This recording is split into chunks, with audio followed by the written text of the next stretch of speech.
Hello everyone, I am Anandi. I welcome you all to my YouTube channel A to Z Test Automation.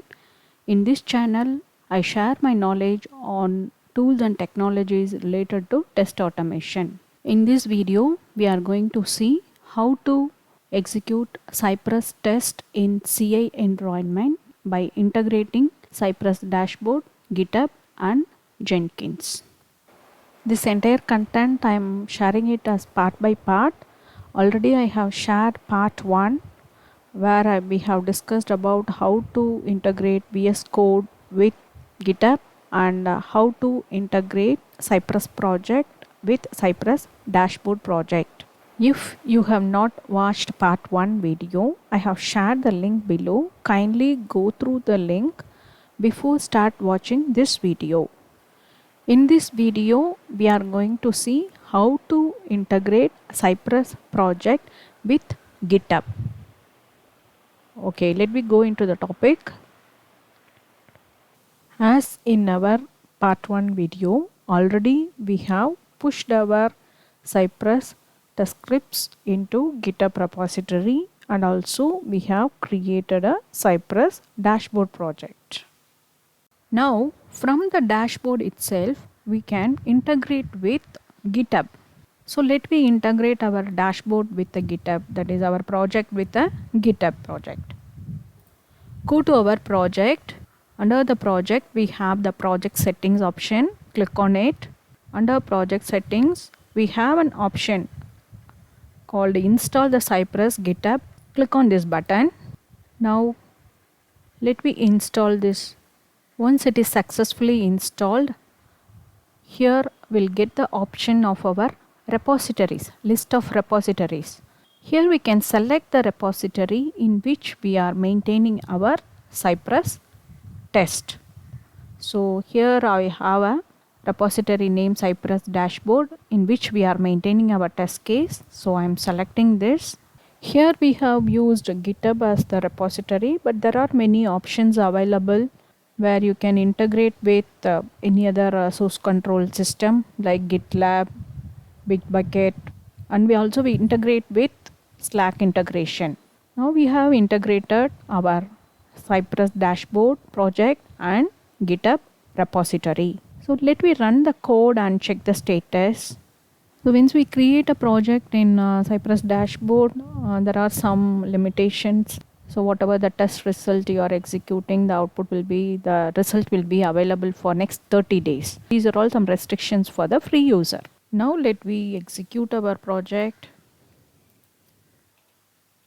Once the project is executed, the results will be updated in dashboard. So after running, the test results got updated in our dashboard. If you go and see the dashboard results, click on it.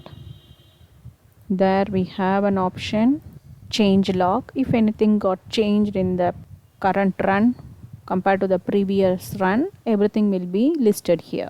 If you see here is what all the changes we have done in our GitHub repository will be listed. In case of any test case failure, we can easily identify because of which code change we got this failure.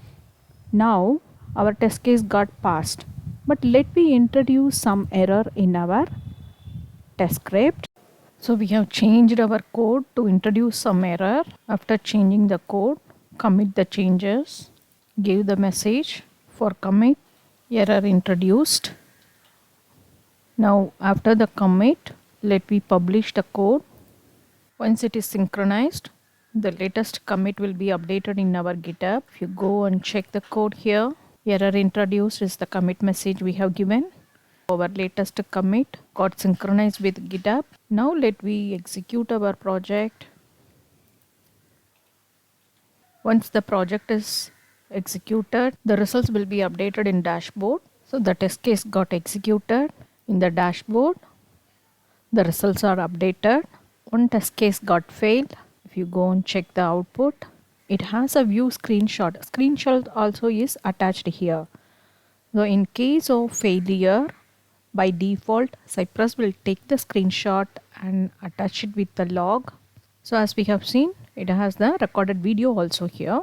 Now what error we got it? It was a assertion error, because actual message was thank you, but we have given a different message for assertion, so it got failed. Now if you see our change log, the change log will have a detailed code change. Which line of code has been changed in our file will be clearly given here. This will be helpful for both testers and developers. Once we get the failure, we can go and check because of which code change the failure is introduced. So immediately we can fix the code and rerun the test cases. In case of continuous integration environment where we'll be having many spec files, for each spec file there may be many changes. That too in Agile and DevOps methodologies, the code may undergo very frequent changes, and instead of going and checking each file, we can easily trace them from the Cypress dashboard itself. So this way the Cypress dashboard will be very advantageous. We have seen under integrate Cypress dashboard with GitHub, we have seen 3 main steps. Create a new Cypress dashboard project, integrate Cypress project with the dashboard project we have done, and integrate dashboard project with the GitHub we have done. With this, I end up this video. The instructions I have shared it in comment column. Thank you all. Thanks for watching my video.